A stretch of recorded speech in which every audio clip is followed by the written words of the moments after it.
GW Integrative Medicine, the podcast about disease prevention and health promotion from the Office of Integrative Medicine and Health at the George Washington University School of Medicine and Health Sciences. I'm Dr. Lee Frame, Director of the Integrative Medicine Programs here at GW. And I'm Janet Rodriguez, the Office's Administrative Director. Today we have PK Newby in the house. She is the nutrition doctor. That's Dr. PK Newby. And we're going to talk to her about sustainable eating and cooking mindfully during the coronavirus crisis. Dr. Newby is a nutrition scientist, author, and entrepreneur. She was named one of the best undiscovered cooks on ABC's The Taste with the legendary Anthony Bourdain.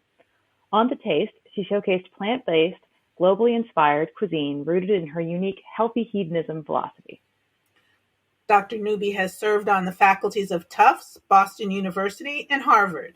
She has 25 years experience researching diet-related diseases, studying how people make food choices and their impact on the environment, and teaching why what we eat matters from farm to fork.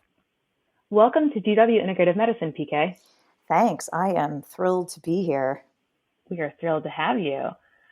We hear you have an exciting project coming out. So tell us a little about the story behind why you created this new ebook, which is called How to Eat Plant-Based Recipes to Save Your Life and Our Planet. Yeah, absolutely. I'd be honored to do so. You know, I am a nutrition scientist and author and food personality and all those kinds of things that I do. And I really am a science communicator at this point. So I spend most of my time teaching people about why we eat matters from farm to fork. And that really focuses on plant-based eating because we know that plant-based diets are better for health and longevity and also most sustainable for the planet. So I think basically what has happened during the coronavirus pandemic is clearly people are cooking at home more, right? I mean, we're sheltered in place. So we know that people have been cooking more. But, what do you think they're mostly choosing? Take a guess. What do you think the research shows? Probably comfort food, something that makes them feel happy or what they think makes them feel happy. Yeah, exactly. And that's totally understandable. I get it, right? I love food and I love all my favorite indulgences. And there's recipes in my book about that, which we'll get to in a moment. But, if we do that all the time, we know that that's a recipe for long-term health disaster, right? We already have epidemics of chronic diseases in this country. So, it's important to help people to get back to healthy diets and sustainable eating. I mean, right before this was a thing, right? Right before the pandemic happened, everyone was talking about plant-based diets, right? Plant-based diets and climate change. And that was amazing because we need people to rethink what they're eating for their own health and for sustainability. But that message has been lost. And that's totally understandable because we're in a major public health crisis. But as we get back to the new normal, we really need to get back to our regular diets. And so that was sort of the first place where I started, getting back to your question. So why this new project? People had actually asked me, I have active social media platforms and I'm already a published author. So people had been asking me, oh, hey, maybe you should, help people out with healthy eating and get some recipes out there. And so I was like, well, I have a blog. There's hundreds of recipes up there. I'm not sure. I'm working on my other books. I'm doing my thing. And then over time, I was like, wait, if I link it to a bigger cause, then I'm down with that. So that's when I got the idea to link it up with raising money for Feeding America. That's great. I totally understand that motivation of trying to link it to a bigger cause. Can you tell us more about that cause? Yeah, Feeding America is pretty incredible. I mean, Feeding America is the nation's largest hunger relief organization, and it serves about 40 million Americans per year. Now, that's on average, but we know that's going to increase dramatically due to the unemployment that people are suffering due to the pandemic. So, for example, the Feeding America estimates a $1.4 billion shortfall due to the increasing need. And I think probably listeners have read the news and, miles long lines at food banks, right? I mean, they're completely overwhelmed. They're out of food. And this is a major, major need. So when I was looking for an organization to support and to pair up with my book, I was like, oh, this is perfect.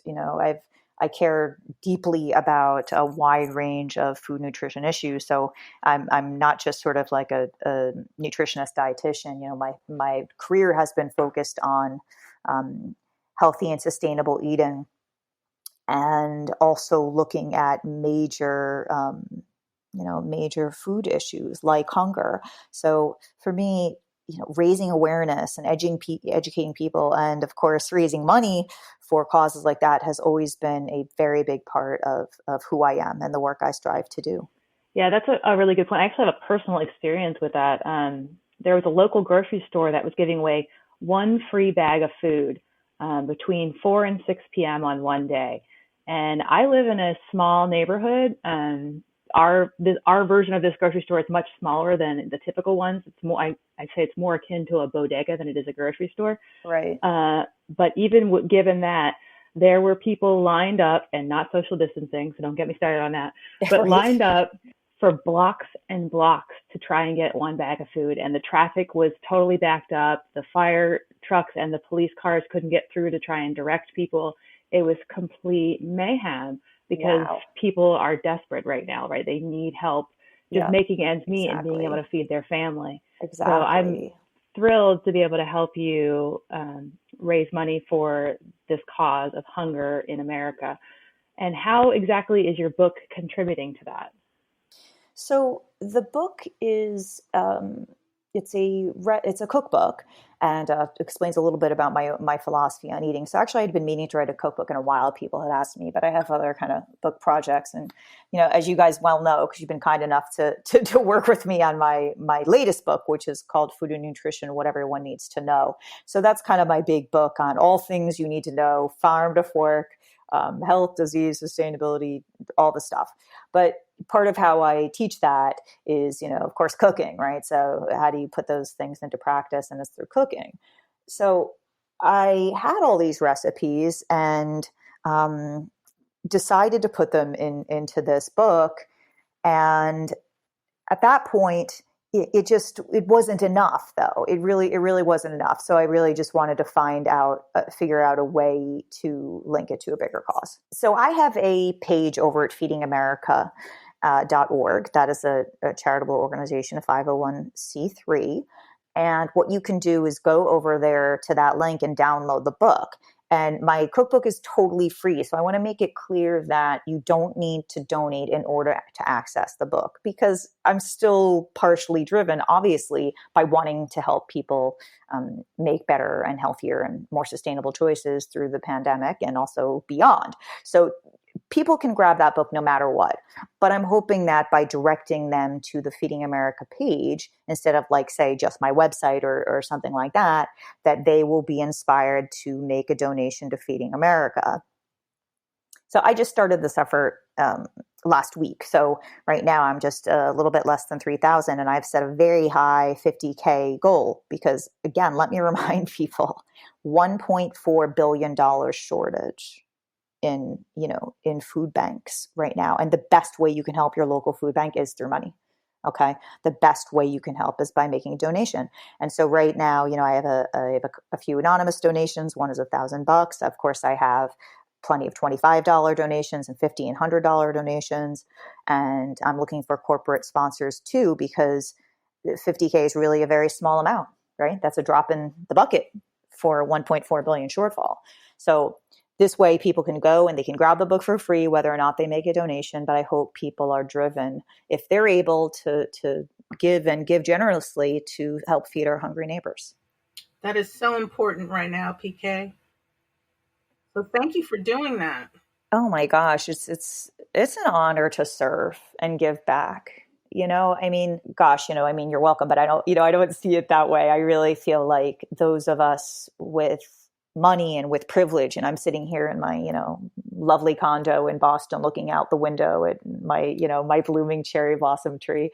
And, there's so much need, even those who are able to think about chronic disease prevention and maybe losing weight and, feeding their family healthfully, that's actually a privilege, right? That's a privilege if we have the money and time to do so. Think about so many people in the world don't even have basic food and security and safety, right? We don't want to get me on this particular thread because I'll cry. I've always had a heart for this, So as I said, people were asking me for weeks to start giving recipes, and I was like, I'm just not into it. I'd rather do some other stuff. And I was like, no, but if I can do this, that to me is the big part. That's the most important part, is raising the money. It's not my cookbook, because you can already get that information from me elsewhere. It just was a way to raise awareness and help raise money. So, those who are able to give should give, and give generously. So it's my honor and my privilege. And I just hope I hope I meet that goal, because it's pretty high. So how did this healthy hedonism philosophy develop? Healthy hedonism, it is a philosophy that I've held and written about for years, actually. But this is the first time I kind of put it out there in a book. In part because not everyone knows what hedonism means. So then some people are like, wait, what? What does that mean? Or they think it's just like about those, like, remember those old resorts, like the nudist resorts? They have this vision, I understand. Oh, God, like, yes. I don't know. So I don't know. This is what I've been told. So I was unsure whether it was going to, be good, going to work out. But basically, that's why the first page of the book kind of defines it for people in a fun way. Everyone knows what health is, right? So let's break it down. And to be clear, we know that health is not just the absence of disease, right? You guys know that there in your Department of Integrative Health. So you really want to, go with the World Health Organization, that health is a state of complete physical, mental, and social well-being. And I think that's important for people to remember, because especially when you're talking about food, right? Again, it's not just physical. It's not, diet is more than medicine, right? People love to say food, let thy food be thy medicine. And sure, it can be that, but it's so much more than that, right? It's a source of pleasure. It's a foundation of tradition and culture. So food for health is a big thing. We want to promote health. We want to prevent disease. We want to have, high well-being. So that's the healthy part of the healthy hedonism. And hedonism is just pleasure. It's just pleasure. It's just, we want to feel good.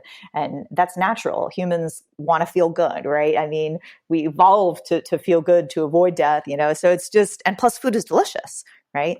So healthy hedonism is just a way of eating that brings all those things together. So yeah, you want to eat for health and to prevent disease and promote health and live a long time. But you also want to, live longer and enjoy that life, not just have a life of like bland food. And plus, that's not going to work for people, right? We know that from nutrition, that, the age-old advice, just eat more fruit and vegetables. We know these things don't work. It needs to taste good. It needs to fit in people's lifestyle. And I think too often, nutrition experts can really work against themselves by being quite rigid about what people should eat. And we know denial doesn't work, right? We know denial doesn't work from the behavioral sciences, and there's no reason. Indulge, enjoy yourself, just, in moderation. So that's kind of the tenets. Eat healthfully, but also eat for pleasure, and just balance it in a way that helps you maintain a healthy weight and keeps you disease-free and keeps you happy and keeps you healthy and all those things. Absolutely. I agree with that. I think one of the elements that maybe we should clarify is that what makes you happy, it may actually be different than what you think it is. So I feel like some people think that what makes them happy is like, I don't know, fried chicken and an ice cream sundae. And that's a great treat. But if you eat that every day, that's probably not going to help with your mental health and your depression. So having some roasted vegetables with, fresh herbs that are both delicious and healthy will help foster the mental health in that more biomechanical way. And also you're getting the enjoyment and the pleasure. Lee, it's great that you point that out, because my next book actually is going to be talking about how to put this all together, right? So my cookbook is actually not so much how to eat as much as what to eat, right? I was giving some ideas for people to cook for this healthy hedonism philosophy of mine. And the vast majority of the recipes are soups and salads. That's the majority of my diet. And by the way, all the recipes are vegetarian, okay? Vegetarian or vegan, and there's some dairy in there. Now, I also have some sweet treats and, watermelon margarita in there because, again, people want indulgences, and so do I, right? But I think that the trick is how you manage that, is how you put that all together, right? So the big question people have for me is like, okay, but what does that mean? So moderation, like how often can I have that, like this delicious chocolate stout cake? And it's wisdom, and my next book is really going to go through how to help people do this. Now, so how does this relate to what you were saying, Lee? What I'm saying is that, that fried chicken and the mashed potatoes and all this, and, people do love it. And I think those things are delicious for sure, but we can change our palate is the key here, right? And that's a big topic I talk about on all my platforms and in all my books, that over time you can learn to find exactly as you said, those roasted vegetables with fresh herbs are delicious. I mean, again, that's a regular part of my diet. And I don't eat it because, oh man, I have to eat my vegetables, right? I eat it because it's so good and it also delivers a lot of health, but it's delicious. If it's not delicious, I'm not going to eat it, So it really is important for the listeners to get the fact that, make no mistake that we do need to change. A lot of us do need to change our palate to enjoy healthier foods, and you can do that with the right recipes. And there you come back to my book again, because those soups and salads are really, really delicious. That we're not talking about iceberg lettuce with no dressing because fat is bad for you. We're talking about really delicious salads bursting with whole grains and vegetables and fruit and nuts with amazing vinaigrettes, so these are foods that are really delicious. And I know this, a lot of the recipes in the book are fan favorites, people who have told me they really have incorporated into their regular mealtime repertoire. Because healthy doesn't mean you have to forego flavor. Absolutely. And so much that has changed so much over the years. About 15 or 20 years ago, I brought this great vegetarian cookbook called The Global Vegetarian. And it was, vegetarian recipes from all over the world, which showed me, 15 or 20 years ago, just because something's vegetarian or vegan does not mean it has to be boring. Oh my gosh. Yeah. So true. So another way of thinking about healthy hedonism, which I can't believe I didn't say this before. So healthy hedonism is plant-based, globally inspired food, food that is healthy and good for you, but also that tastes delicious. And I think that, as you were saying, Jeanette, this food, if it's flavored well, if it's cooked well, if using big spices and herbs and all these things with a little cooking know-how, not necessarily being a chef, but with a little cooking know-how and savvy, you can really make vegetarian and vegan food shine. And people do need a little bit of help with that, I've found. So again, ergo the book, helping people to see that, sure. Do people like, meat tacos? It's Cinco de Mayo today, but do people like meat tacos? Sure. But I have an amazing recipe for cauliflower tacos and people love it. It's a fan favorite and kids surely will love that too. So you can swap in vegetarian and vegan fare and ditch the meat, and it's better for you, it's better for your family, it's better for the planet. So is it safe to say, going back to the palate, that somebody could get your book and use this as sort of a palate reset tool? Because we know everything on it is delicious. We know everything on it is healthy for you. So if you take all of these recipes and kind of utilize them as a way to reset your palate, that when you start to branch out, that you might actually enjoy things that you previously wouldn't have enjoyed. Yes, I think it can help, but there's, as there's many more steps than that, because if someone is really used to a very high sugar diet, then who knows how they'll react. So my diet is incredibly low in added sugar just because I cook so much, and, surely not when I'm eating indulgences, of course, then you're making things with sugar in it. But for the most part, my diet is incredibly low in added sugar and low in salt and all of these things that most people eat a lot of. And it takes time to reset your palate. So we know from research that, that could be, and not just one or two times. And this is really important for kids too. It can take 10 times, as you guys know. So it's sort of like,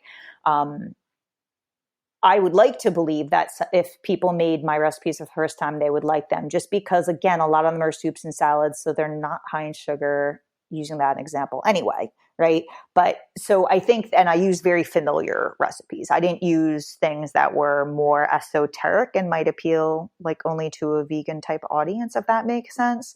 So yeah, I mean, it's a long-winded answer. I'd like to believe that people could pick this up, make any of those recipes, and yeah, it will help to show them that healthy plant-based food, vegetarian food is delicious. I don't even think it would take an adjustment. But in general, people need to, kind of wean themselves off of sugar. I love the example of coffee, right?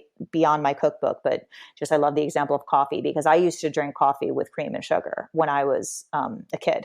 I started drinking coffee when I was 15 because I worked in a restaurant. And then I was a grad student for a long time. So I've always drank coffee, and I always drank it with cream and sugar or milk and sugar. And it's delicious. It still is delicious like that. It's an indulgence. Over time, I stopped using sugar. Then I stopped using cream. And now for, I don't even know, at least a decade longer now, maybe 20 years, I've been drinking black coffee. And it's a switch that most people can make. I've made it. My husband made it. People can do it. Some people, if they have really sensitive taste buds, if they're really averse to bitter taste, we know those people exist, the super tasters and people who are very sensitive to bitter taste. Maybe they won't like it, and literally biologically they can't kind of make that shift. But the vast majority of people are going to be fine. But that takes exposure, right? It's not like I went from cream and sugar to black coffee and one day I was like, oh, this is delicious. But over time, it's I don't even think about it anymore, and I love it. So I'm no different from other people in this way. I used to eat meat. I worked in a restaurant, and when I was 15, my midnight dinner after my busing shift was a burger and fries, or fish and chips or whatever. So I ate like this, just like any other person in the U.S. We all have our favorites, but you really can adapt your palate to healthier choices. And, I don't miss those foods at all. And I am healthier and making choices that are better for the planet, and it feels good. That's a really great point. I think sugar is a particularly good example of how this is not going to be an instantaneous thing. You definitely need to wean yourself off of it. And that changing of the palate is a great way to think about it. But another example, and I talk about this all the time because this is my guilty pleasure, is dark chocolate. So dark chocolate is generally considered pretty healthy for you, particularly if you're just having a small amount of it. But right. I think as kids, we all thought dark chocolate was disgusting. Right. You put the first time you had dark chocolate in your mouth, you were like, what is this? Because you were so used to like sweet milk chocolate. Yep. But your palate over time kind of naturally gets away from that and towards the dark chocolate. And I think that's a great example of how just naturally, without even trying, your palate is developing. So think about now, if you just take little baby steps intentionally, you can get there. Oh, yeah, absolutely. If there's a will, there's a way. And like with all things with behavior change, yeah, if people want to, the first step is if people want to change, because that's always been the barrier in health behavior. But that's exactly why we need amazing recipes and kind of amazing role models for people to show them how to do it. And so again, that's why I have my philosophies, cooking and eating the PK way and healthy hedonism, is to show people that these things are possible and to model kind of how you do it. And it's something that I've become more forthright about, because whenever I talk to people, like, but what do you eat? Like, what do you eat? And it's like, what? No, this is the science. You need to make it work for you. But people really want to know like what I do. And so I've brought in more stories and more examples of how we eat, because people really do need examples. Because, going back to the cookbook, like I have, some of my favorite desserts in there. I have rhubarb upside down cake. I have watermelon margarita. I have this chocolate stout cake. And these are things, by the way, that in the book, I don't get into. Those are things I make like once a year, maybe. And I'm not kidding, whereas the other foods, soups and salads, are like everyday diet, and that's an example by saying, so people need to understand that. It's not like, wow, look at this, amazing cake. Look, she eats all these things. No, I barely eat that, because if I did, I wouldn't look the way I did, and I wouldn't have enjoy the health that I enjoy, right? So people really need to understand and figure it out for themselves what moderation means. And I struggle with it all the time. And coming back to the coronavirus pandemic right now, obviously it's super easy for all of us to get into comfort food all the time. And a lot of my friends are baking all the time. Well, I can't bake all the time, right? I mean, I wouldn't it's just not healthy. I hate to be a killjoy about that, but I love baking. I grew up baking. I love all those sweets, but no, I don't do that on a regular basis. And in general, it's not good for people too as well, because it contributes to weight gain and contributes to disease risk. And we're fighting a whole other chronic disease epidemic, right, Lee and Jeanette? I mean, that's the thing. It's like, wait, hold on a second. Someone once said, coronavirus has a better publicist than climate change. And I thought that was a great line. And of course, no one's poking fun at this very serious public health crisis. But as we move into the new normal, and we need to really remember that we're facing a massive crisis that's far, far bigger than this coronavirus pandemic. This too shall pass. Climate crisis is ongoing and is catastrophic, right? So we come back to the need for plant-based eating. So I'm hoping this book can help reset people a little bit in a fun way and in a tasty way and in a delicious way and in a food porn way. I mean, I try to use lots of pretty pictures and the way that will help people be like, hey, wait a minute for a second. I think, by the way, that part of why I waited a little bit to do this is I just didn't feel right doing this. When the virus first was growing, we're talking the first couple of weeks. It's like, no one wants to hear about diet and weight. That's annoying. That's just annoying. People are dying and dealing with all this. Then we're all sheltering in place. But we're more than a month in. And when you think about it, China, we knew about in January. So this is like getting into a while that we've been living with this. So I think it's really important for people to take a moment and reshift what they're eating, and for their families. And, if you want to bake with your kids, I put in some recipes there for kids, that are going to be fun projects. I have hummus, I have some salsas, and I have peanut butter balls, which is one of my favorite treats.